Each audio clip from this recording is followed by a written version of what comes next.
Over the years, a lot of people have asked us what type of recording equipment we've used to make our videos. And in today's video, I'm going to be talking about the equipment we used to use and the equipment that we use today.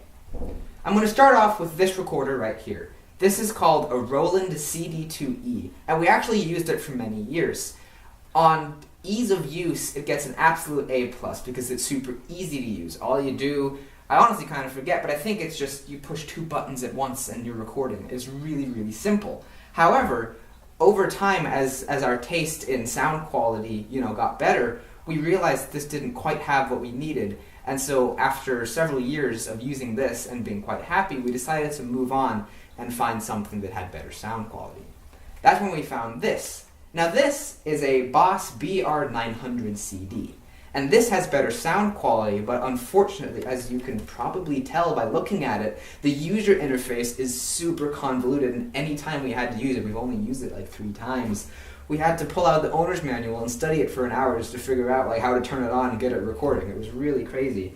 And also to get files off of it to put on the internet or do something with, you'd either have to put them to a CD, it has a CD slot here, or you had to export them with an archaic compact flash thing that no computer takes that I'm aware of. I've never even seen one of these outside of this, and I believe this recorder was a relatively current model up until recently.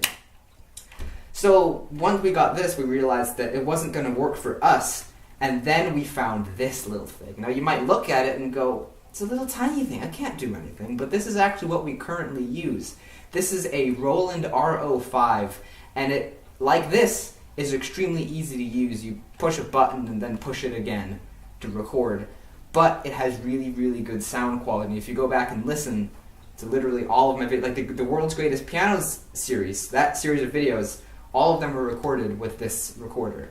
And in fact, we actually use 2 of these at the same time sometimes, and we can get slightly different audio from each one, and then we can compare them and see which one we like better and use that in the video. But this is what we use for those.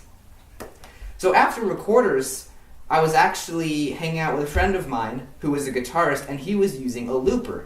And I was like, this is cool, maybe I'll get one and mess around with it. But I discovered that a looper doesn't have to be used only as a looper. For a backing track, you can actually use them as recorders. Now the first one I got was the exact one that my friend had. It's an RC20. And the problem with this is that first of all, you can only have 1 track and then, one overdub. You can have 1 track and then 1 overdub. You can't have multiple tracks on the same phrase, which is what they call a song on this, without doing different overdubs. And if you mess up one of the overdubs, you have to start all over again. So it's a little tricky to use, and also it doesn't have very much record memory time. So after this, we bought the 20XL, which looks identical to the 20, but the main difference is that it has a bit more recording time, so you can have longer loops, record entire songs and things like that. But it still has the problem of only being able to do 1 track and 1 overdub. So then we bought this. This is the RC300, and to the best of my knowledge, Boss markets it as being a looper, but in fact it's much more. This is the best looper that I'm aware of for, at least the one in the RC series made by Boss, that can be used for recording. You can have 3 separate tracks, and each one has its own overdubs. You can have a total of 6 tracks all in your one song, and then what you can do to get the tracks off of this and to upload them to YouTube or make a song out of them, there's a USB cable back here, I think it's right there or something, and you just plug it into your computer and take the files off of it. It's very, very easy to do. Then you can put them into an audio editing system. They all line up perfectly, so just put them in there, save it, and then you have your song. And it's really easy to use. I actually used it in the Pipeline project, which I'll put a link to down in the description or the comments or something. And you can go check that out and hear how we used the RC300.